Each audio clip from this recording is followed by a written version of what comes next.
Năm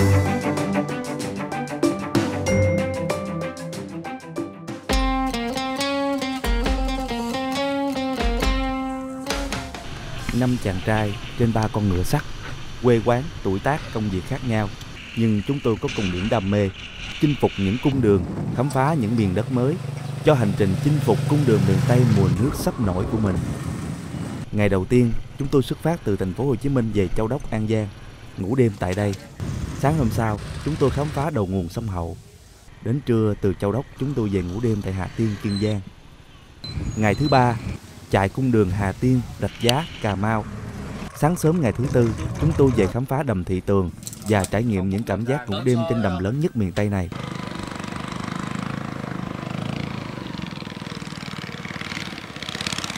Ngày thứ 5, 6 là chinh phục 8 cửa sông Cửu Long và trở về Sài Gòn. 6 ngày 5 đêm với hành trình 1.250 km và chúng tôi lên đường.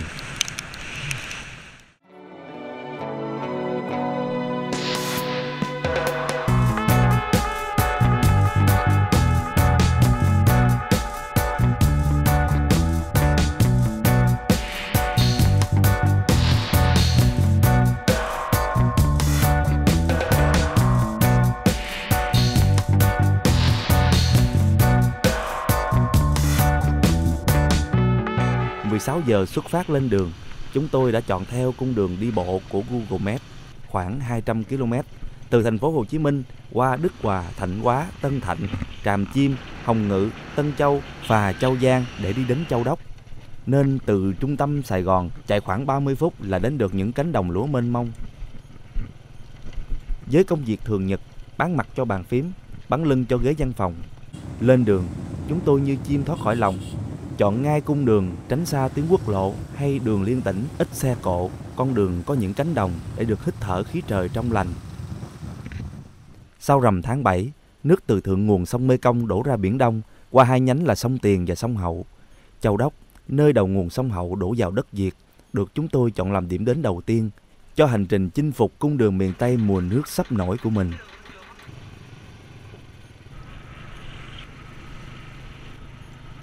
Ăn tối ở Tân Lập với món lẩu gà ác, lòng chúng tôi nhanh hồi phục sức khỏe và tiếp tục hành trình phía trước.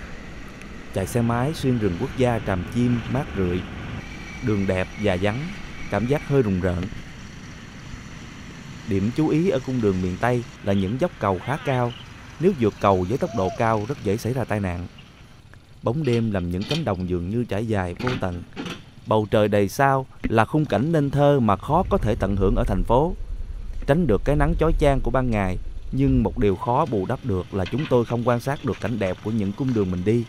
Khi đang miên man với những cung đường đêm, thì vấn đề chúng tôi gặp phải là 3 chú ngựa sắt cần nạp thêm xăng.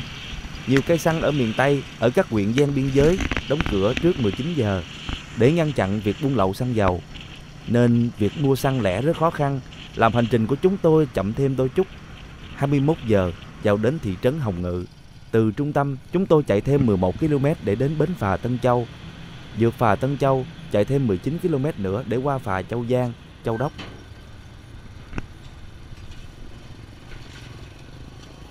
Đến Châu Đốc lúc 23 giờ, chúng tôi đi tìm khách sạn trên đường Phan Văn Vàng.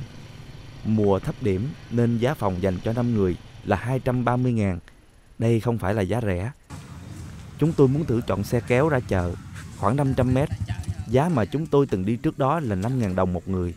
Nhưng không thống nhất được giá với chủ xe kéo, nên chúng tôi chọn cách đi bộ ra chợ Châu Đốc ăn tối.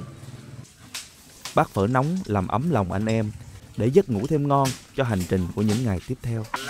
Anh ăn phở đấy. Buổi sáng ở Châu Đốc, chúng tôi bắt đầu ngày mới bằng bữa sáng ở bến xe cũ, sau lưng Bồ Đề Đạo Tràng. Và điều chúng tôi gặp phải là bị chặt chém.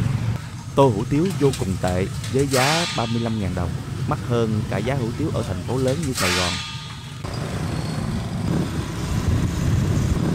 Cầu Côn Tiên khá cao, bên dưới là những nhà bè, nơi sinh sống của khá nhiều gia đình trên dòng sông Hậu.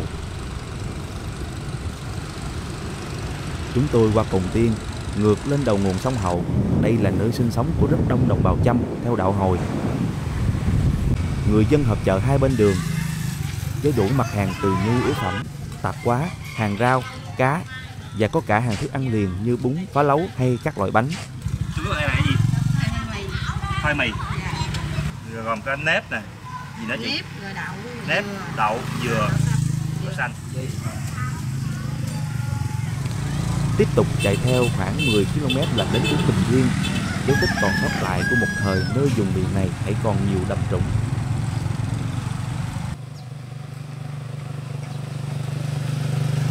Theo sách địa chí An Giang, Bún Bình Thiên hay còn gọi là Bún Lớn có mặt nước trung bình là 193 hecta, độ sâu trung bình là 6 mét. Với diện tích như vậy, Bún Bình Thiên được coi như là một trong những hồ nước ngọt lớn nhất miền Tây Nam Bộ. Cá chú. Đến nay, hiện tượng nước hồ luôn trong xanh, trong khi các kênh rạch ở gần hồ nước lại đục ngầu phù sa. Và nước ở hồ cứ dâng lên rồi hạ xuống chứ không chảy, vẫn chưa có lời giải thích thỏa đáng.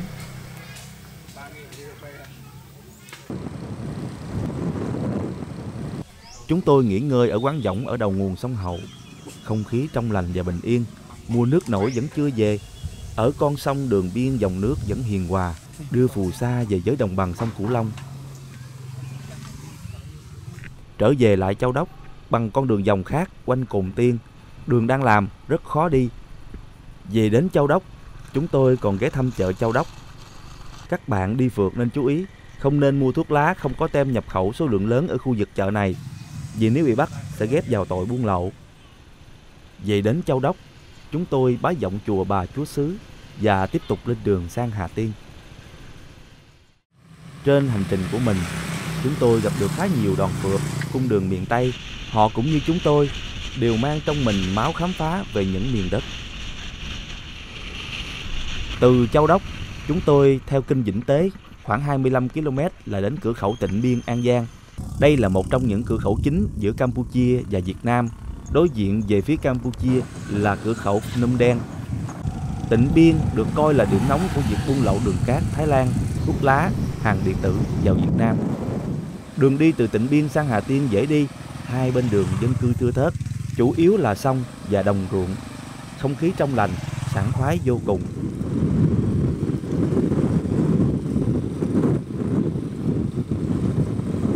Miền Tây vào mùa mưa, những cơn mưa thường kéo đến bất chợt. Khi trời đang nắng rồi lại đổ mưa.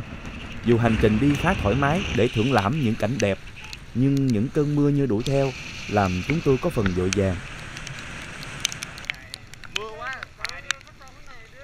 Một trong những đặc sản của miền Tây là cà phê võng. Lữ khách có thể nghỉ mệt, tránh nắng mưa. Khi chạy gần vào đến thị xã Hà Tiên thì mưa càng nặng hạt, con đường khó quan sát hơn.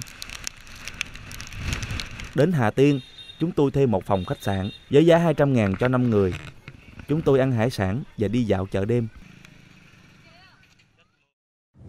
Hà Tiên sáng sớm khá nhộn nhịp, có nhiều sự lựa chọn cho buổi sáng. Sáng sớm, chúng tôi đi ăn sáng ở khu pháo đài. Khung cảnh ở đây khá đẹp. Sau khi đi ăn sáng, sẽ đi tắm biển ở Hà Tiên. Nhưng kế hoạch đó của chúng tôi bị thất bại vì những cơn mưa lớn. Mọi người quyết định đổi hành trình của mình đi từ Hà Tiên về Rạch Giá sớm hơn dự định. Khi đến thị trấn Kiên Lương, rẽ vào thăm khu di tích danh thắng cảnh Hòn Chồng, chúng tôi thấy có khá nhiều nhà máy xi măng ở đây. Song song đó là những ngọn núi đá trơ trọi bị khai thác làm nguyên liệu cho các nhà máy đến kiệt quệ. Khu du lịch Hòn Chồng là một quần thể các di tích, danh lam, thắng cảnh mang vẻ đẹp non xanh nước biếc, sơn thủy hữu tình. Vùng đất này hiền hòa, thơ mộng với nhấp nhô đồi núi, với hang động huyền ảo, bãi biển êm đềm, hải đảo đáng yêu, lăng tẩm, chùa chiền trầm mặc. Từ xưa, nơi đây đã có tiếng là đất Phật, người hiền. Có rất nhiều điểm tham quan hấp dẫn, nhưng có 3 điểm tham quan chính là chùa Hang, Bãi Dương và Hòn Phụ Tử. Hòn Phụ đã sụp cách đây 10 năm nên giờ còn Hòn Tử. Trên đường quay ngược từ Hòn Chồng ra Rạch Giá, chúng tôi đã ghé lại tham quan một dãy núi đá san hô khá đẹp, nhiều ngóc ngách với những rêu xanh bám chơ dơ trên những hốc đá. Tạo hóa đã ban tặng cho con người nhiều thắng cảnh. Nhìn ngắm dãy núi san hô đẹp này và những ngọn núi đã bị khai thác xác xơ gần đó, Chúng tôi tự hỏi không biết nó sẽ tồn tại được bao lâu khi mà nguồn nguyên liệu sản xuất xi măng ở khu vực này ngày càng cạn kiệt. Ai đã từng đi và thưởng thức ẩm thực miền Tây Nam Bộ sẽ biết miền Tây có món lẩu rau khá ngon với nhiều loại rau xanh khá lạ mà những vùng miền khác không có. Bữa ăn trưa của chúng tôi là lẩu cá ba sa nấu với rau ở một quán ven đường. Các thành viên tranh thủ nghỉ trưa ở cà phê võng, ngồi xe mỏi nằm trên võng êm êm, gió mát thích thú vô cùng. Tiếp tục cuộc hành trình, chúng tôi đến Rạch Giá vào đầu giờ chiều. Từ Rạch Giá, chúng tôi theo chỉ dẫn của bản đồ trên điện thoại thông minh tìm những con đường đi bộ, tránh xa những con đường lớn để đi Cà Mau. Theo hướng đi của điện thoại hướng dẫn, có những con đường, cây cầu chỉ dành cho xe máy và người đi bộ. Đó cũng là một điểm thú vị khi nhờ vào công nghệ. Nhưng không phải bao giờ bản đồ trên điện thoại cũng chính xác. Ví dụ như điện thoại hướng dẫn chúng tôi đi qua phà Tắc Cậu, nhưng nơi đây đã có cầu nên bến phà không còn hoạt động nữa.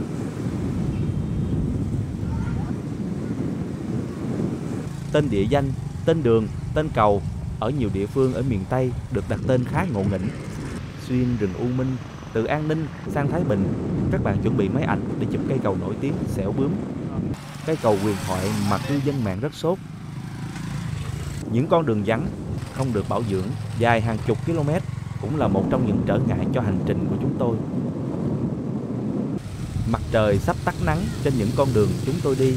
Những khu dân cư, khu chợ ven đường đã sáng đèn, rồi con đường cũng bị bao phủ bởi bóng tối. Một trong những sai lầm của chúng tôi khi lựa chọn những con đường vắng là thời gian đi. Trời tối, con đường bé làm chúng tôi phải tập trung cho việc chạy xe nhiều. Nếu chúng tôi đi con đường này vào buổi sáng hay buổi trưa thì sẽ rất tuyệt. Đi rồi cũng sẽ đến. Thành phố Cà Mau rực rỡ ánh đèn và tấp nập người xe. Chúng tôi thuê một phòng 3 giường cho 5 người ở khách sạn có giá 400.000. Món lẩu cua Cà Mau nổi tiếng được chế biến từ loại cua gạch. Các thành viên trong nhóm cùng thưởng thức một nồi lẩu cua nóng hổi, sóng sánh với những con cua đỏ ao, béo ngậy, ngọt ngào, lẫn với vị chua thanh của cà chua, vị cay nồng của ớt. Xem ra cũng là một thú vui không thể nào quên trong chuyến khám phá miền Tây. Mọi người cùng nhâm nhi cốc bia và ôn lại hành trình của một ngày vừa qua. Từ thành phố Cà Mau, chúng tôi chạy hơn 30 km theo hướng lộ 1 về phía huyện Cái Nước. Từ đây, tìm đường đến di tích của khu căn cứ Sẹo Đước để đến khám phá đầm Thị Tường. Từ quốc lộ 1, rẽ phải vào con đường để đến căn cứ Sẹo Đước. Hai bên đường bao bọc bởi cây xanh, những hồ nuôi tôm của người dân. Đến hàng tạp hóa ở bến phà Kinh Ba, nhờ người bán hàng liên lạc giúp gia đình chú Hai. Ông được mệnh danh là ông vua ở đầm Thị Tường, sống giữa đầm, làm dịch vụ du lịch ở đây. Các bạn có thể liên lạc với số điện thoại 0780 65 67 770. Một lát sau, thuyền từ nhà chú Hai ra đón chúng tôi. Đầm nước rộng mênh mông, không khí mát rượi. Đầm Thị Tường là một trong những đầm nước tự nhiên có diện tích lớn nhất vùng đồng bằng sông Cửu Long, Việt Nam, được mệnh danh là biển hồ giữa đồng bằng. Đầm Thị Tường tạo nên từ phù sa bồi lắng của sông Mỹ Bình, sông Ông Đốc và nhiều kênh lạch của ba huyện Phú Tân, Trần Văn Thời và Cái Nước. Đầm Thị Tường được hình thành bởi 3 đầm chính là đầm trên, đầm giữa và đầm dưới. Trong đó, đầm giữa là đầm lớn nhất. Nhà ông vua của đầm Thị Tường tọa lạc tại đây. Căn nhà khá rộng, nổi giữa đầm, được làm bằng gỗ với vách bằng dán và mái lợp lá dừa nước. Nhà có sức chứa hơn 50 người ở lại. Nhà chú Hai có một khu để nuôi gà vịt. Phía trước nhà, chủ nhà còn có một khu vườn nổi khá xinh xắn, tạo màu xanh giữa vùng trời và nước. Vườn trồng ớt, khổ qua rừng và các loài rau thơm. Đầm Thị Tường là nơi sinh sống của các loại thủy sản nước lợ như tôm sú, cua. Cư dân sinh sống quanh đầm, chủ yếu bằng nguồn lợi thủy hải sản khai thác được từ đầm này. Và gia đình chú Hai cũng vậy, họ đánh bắt hải sản từ đầm này và bán cho thương lái thu mua ở tận nơi.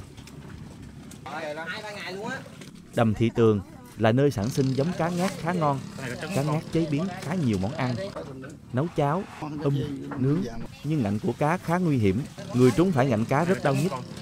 Trứng cá ngát nướng cũng là một món mồi hấp dẫn của dân nhậu miền Tây. Đầm Thị Tường thông ra biển Tây ở khu vực Vịnh Thái Lan, thông qua sông Mỹ Bình. Đầm Bà Tường có hình dáng giống như một cây đàn guitar với kích thước chiều dài là hơn 7 cây số nơi rộng, đoạn hẹp nhất là 3 cây số. Độ sâu của đầm trừ một lòng lạch nhỏ chảy ven bờ đầm phía đông, không quá đầu người lớn kể cả thời điểm thủy triều lên. Việc di chuyển trên đầm chủ yếu bằng xuồng máy. Các thành viên trong nhóm khá thích thú khi di chuyển bằng phương tiện này. Di chuyển trên xuồng máy giúp mọi người được nhìn ngắm khu đầm ở nhiều góc khác nhau. Gian đầm có nhiều cửa hàng tạp hóa phục vụ cho nhu cầu của người dân sống trên đầm, từ ngư cụ đến hàng hóa tiêu dùng.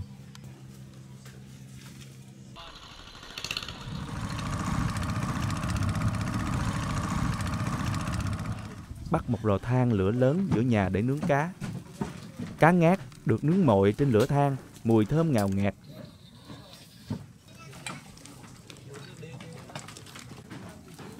Trứng cá được nướng đến chín rụp. Bữa ăn trưa thịnh soạn với món tôm cá từ đầm, tôm, cua luộc, cá ngát kho tiêu và trứng nướng. Đặc biệt, chúng tôi còn được thưởng thức rượu gạo ngâm tổ ong mật khá ngon. Tổ ong được bắt ở các bụi nước gian đầm. Cái này là ong mật hả chú? Là dân công sở thị thành, quen với quán nhậu và bia, nên rượu ngon bắt mồi, được ngồi lai rai giữa một nơi hữu tình thì còn gì bằng. Chúng tôi cùng các thành viên gia đình ông vua Đầm Thị Tường cùng nhâm nhi ly rượu và trò chuyện. Chủ nhà hào sảng, thân thiện và mến khách. Không dám ăn, xuống tới Cà Mau rồi thì được.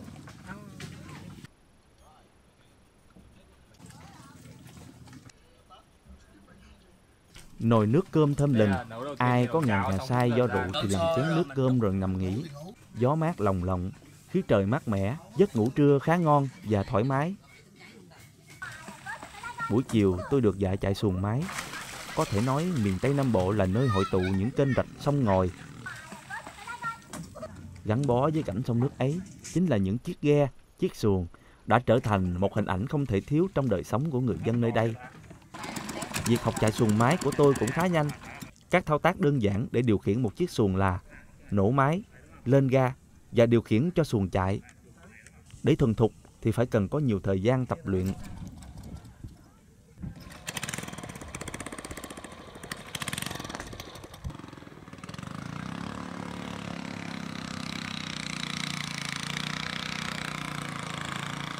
Có lẽ ở những vùng đầm nước, khoảnh khắc ngắm mặt trời đẹp nhất là lúc sáng sớm hay chiều tà. Khi mặt trời sắp tắt, đầm Thị Tường như một bức tranh thủy mặc, thơ mộng và hữu tình. Sau một bữa trưa thịnh soạn, chúng tôi xin gia chủ cho ăn một bữa tối đơn giản như những bữa cơm ngày thường của người miền Tây. Món cá bóng kho tiêu, canh rau, đơn giản lắm. Đêm trăng, chúng tôi lai rai một ly rượu, rồi ai nấy móc màn đi ngủ. Đêm ngủ trên nhà gỗ, tiếng sóng nước vỗ vào trụ cây giòn giã, êm êm, gió thổi mát rượi. Có lẽ đêm đầm Thị Tường không được đi dạo quanh khu đầm hay lai rai vài ly rượu ở giữa đầm là một thất bại lớn. Nhưng chưa ngắm bình minh và hoàng hôn ở nơi đây thì như chưa đến đầm Thị Tường. Sáng sớm, từ trong mùng, chúng tôi đã có thể ngắm bình minh. Mặt trời đẹp lạ lùng và cất tiếng gái, xóa tan vẻ yên tĩnh của màn đêm. Mặt trời bắt đầu ló dạng ở phía hàng cây. Một ngày mới lại bắt đầu trên đầm. Chúng tôi từ biệt gia đình ông vua của đầm Thị Tường để tiếp tục cuộc hành trình của mình.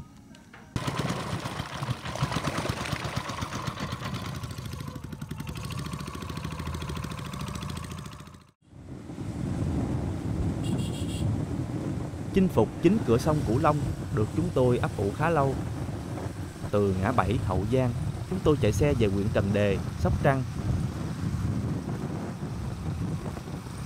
Tính từ hướng Nam ra Bắc, cửa sông thứ 9 của sông Cửu Long là cửa Trần Đề. Nằm giữa thị trấn Trần Đề là huyện Cù Lao Dung, Sóc Trăng.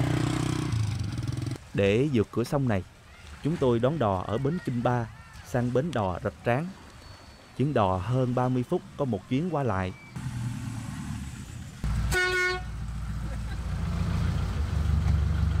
Chúng tôi đang lên kế hoạch cho chuyến khám phá miền Tây vào mùa nước nổi.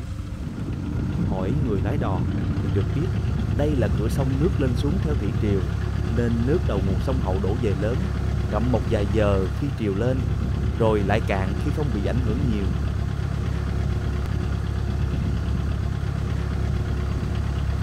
Đò chạy hơn 10 phút thì chúng tôi đặt chân đến Cù Lao Dung, một huyện thuộc tỉnh Sóc Trăng. Huyện như một hòn cù lao lớn, nằm giữa hai tỉnh Sóc Trăng và Trà Vinh, bao gồm 3 hòn cù lao nhỏ gộp lại: Cù Lao Tròn, Cù Lao Dung, Cù Lao Cồn Cọc.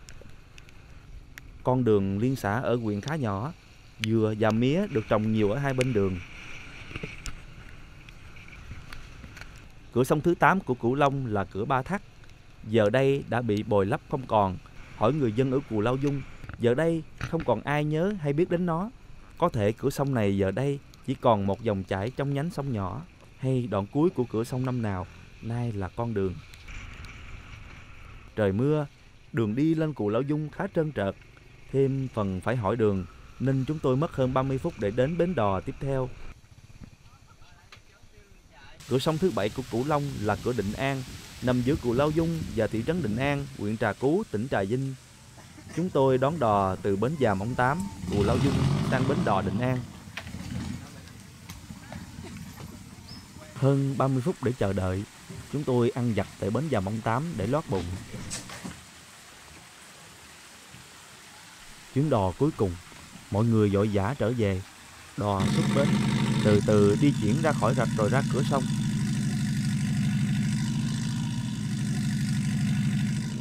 Cửa Định An khá rộng, nhiều chiếc xà lan đang nạo vét phù sa bồi đắp. 15 phút di chuyển trên sông, chúng tôi đặt chân sang Định An, huyện Trà Cú, tỉnh Trà Vinh. Chúng tôi dự định đi thêm một vài cửa sông nữa, nhưng những ngày mưa, trời tối rất nhanh, việc đón đò sang sông vào ban đêm rất khó. Ban đêm đi đò sẽ rất nguy hiểm, nên chúng tôi quyết định về nghỉ đêm ở thành phố Trà Vinh.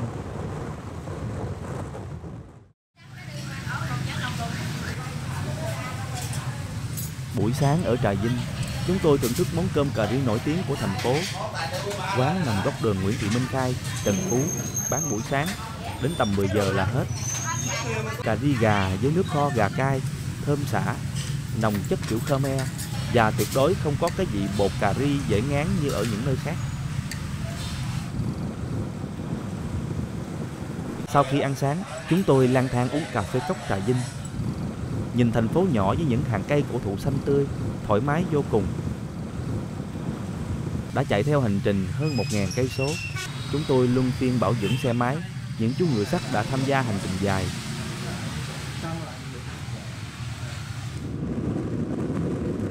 Tiếp tục chinh phục cửa sông thứ 6 của Cửu Long, cửa Củ Cung Hầu. Từ thành phố Trà Vinh, chúng tôi chạy hơn 25 cây số về thị trấn Mỹ Long. Cửa Cung Hầu đi đò Mỹ Long đi qua bến Thủ Trước của Cù Lao Hòa Minh, thuộc xã Long Hòa, huyện Châu Thành, tỉnh Trà Vinh. Ở đây chú? Ghe Rập nè.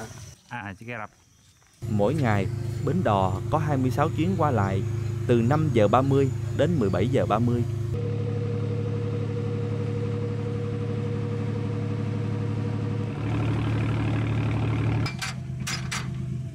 Sau khi xuống bến Thủ Trước, chúng tôi tiếp tục chạy xe máy sang bến đò Thủ Sau, Long Hòa, sang bến đò Bến Chổi, Thạnh Phú, chinh phục cửa sông thứ 5 của Cửu Long, cửa Cổ Chiên. Bến phà Thủ Sau qua Bến Chổi. Chú là người ở đây luôn hả chú? Người quê ở đây. Chúng tôi được một người dân ở Long Hòa dẫn đường và giới thiệu về địa phương. Con đường vành đai của rừng phòng hộ bằng bê tông đi khá đẹp. Hai bên là những ruộng lúa và vuông tôm. Dạ. Cù Lao Hòa Minh khá đẹp, khung cảnh nơi đây rất thanh bình. Cửa Cung Hầu và Cổ Chiên có chung một dòng chảy. Hơn 80 cây số cuối đổ ra biển Đông. Dòng Cổ Chiên có đôi ba lần tách ra và nhập lại, tạo nên những dải cù lao lớn nổi lên. Ở đoạn cuối, hai dòng nhập lại thành một cửa sông lớn, nằm giữa Duyên Hải, Trà Vinh và thành phố Bến Tre. Qua mình qua địa phận bản là Bến Tre đó, đi vô khoảng 5 cây số nữa có đường tỉnh lộ đi thẳng lên. Vậy đó đi theo lên đó thì mình hỏi thăm ta hướng dẫn. Cửa Hàm Luông và cửa sông thứ tư của Cửu Long. Cửa sông nằm giữa huyện Thạnh Phú và Ba Tri của Bến Tre. Nhu cầu đi lại giữa sông này khá lớn nên có khá nhiều bến đò ngang. Từ Thạnh Phú, chúng tôi chạy đến bến đò Rạch Ngát, Thạnh Phú, sang bến đò Tiệm Tôm, Ba Tri. Tại bến đò Rạch Ngát, ba chủ đò không cho chúng tôi quay phim khu vực này, dù không có một biển cấm quay phim chụp hình nào ở đây. Theo người dân địa phương, do việc tranh chấp trong khai thác, vì sợ nhà báo nên bà chủ đò không cho quay phim chụp ảnh. Việc khai thác các bến đò ngang ở các địa phương ở miền Tây mang lại lợi nhuận khá lớn. Qua sông Lụy Đò, nhu cầu đi lại của người dân khá cao. Không có cầu, việc di chuyển đi lại phụ thuộc rất nhiều vào những chuyến đò ngang. Qua hết cửa Hàm Luông, chúng tôi đặt chân lên đất huyện Ba Tri, Bến Tre. Khu chợ Tiệm Tôm vào buổi trưa không còn nhộn nhịp. Chúng tôi tiếp tục di chuyển để chinh phục cửa sông thứ ba của Cửu Long, cửa Ba Lai. Chúng tôi tiếp tục di chuyển để chinh phục cửa sông thứ ba của Cửu Long, cửa Ba Lai. Cửa Ba Lai nằm giữa huyện Ba Tri và Bình Đại của tỉnh Bến Tre. Để chinh phục cửa Đại, chúng tôi di chuyển gần 40 cây số từ Tiệm Tôm sang Bảo Thạnh, Ba Tri, Bến Tre. Chúng tôi đón đò từ xã Bảo Thạnh. Đây là một bến đò nhỏ sang bến đò Thủ, xã Thành Phước, Bình Đại. Đại khoảng 5 giờ mấy khách đông. Khách hàng đi nhiều. Đi chắc là cuối rồi. Đến Bình Đại cũng hơn 13 giờ. Chúng tôi dừng lại ở một quán cơm bên đường, ăn cơm và nghỉ ngơi. Dưa này là dưa gì chị? Dừa Tam Quan, dừa nhà trồng. Giống dừa Tam Quan được trồng ở Bến Tre khá ngon. Tiếp tục chinh phục cửa sông thứ hai của Cửu Long, cửa Đại. Cửa sông nằm giữa huyện Bình Đại, Bến Tre và Tân Phú Đông, tỉnh Tiền Giang. Dù điện thoại chúng tôi có bộ định vị GPS, nhưng trên bản đồ này thường không hiển thị những bến đò ngang. Việc hỏi người dân địa phương chỉ dẫn đường là vô cùng cần thiết cho việc di chuyển. Đây cũng là nguyên tắc trong các hành trình đi phượt. Gần tới cái ngã mấy đây nè, tới cái ngã ba mà dòng xuyến á. Dạ. Rồi hỏi người ta chỉ tiếp. Dạ, cảm ơn chú.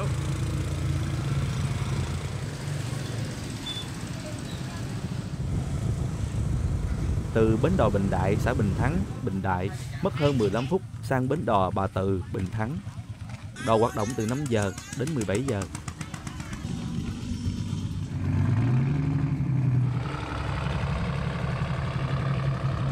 Cửa Đại có khá nhiều tàu đánh cá công suất lớn neo đậu trong các luồng lạch.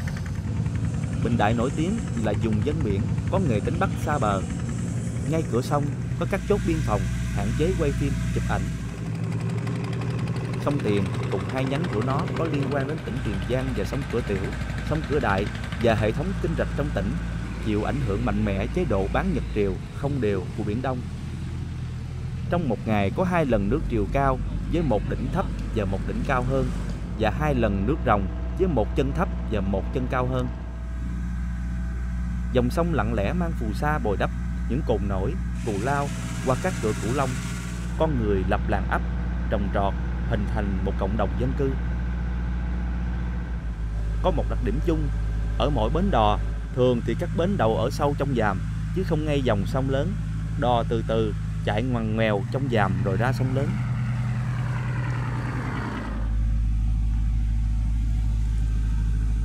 Khung cảnh từ từ lướt qua, hai bên bờ lồ ô, cốc kèn mọc từng lùm.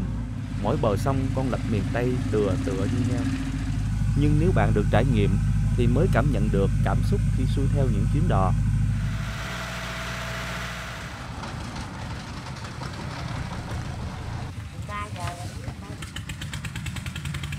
Con đường dẫn từ bến đò Bà Từ sang bến đò Pháo Đài, ấp Pháo Đài chỉ được trải lớp đá mi nên đường khá bụi. Chỉ một đoạn ngắn là được thảm bê tông. Chúng tôi chinh phục cửa sông cuối cùng của Cửu Long, cửa Tiểu. nằm giữa huyện Tân Phú Đông và Gò Công Đông của tỉnh Tiền Giang. Từ bến phía nam là bến đò Pháo Đài, thuộc ấp Pháo Đài, xã Phú Tân.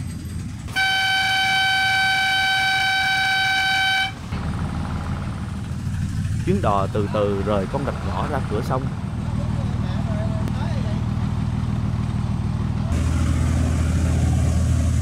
Đò chạy khoảng 15 phút thì sang bến đò Đèn Đỏ, xã Tân Thành, Gò Công Đông, Tiền Giang.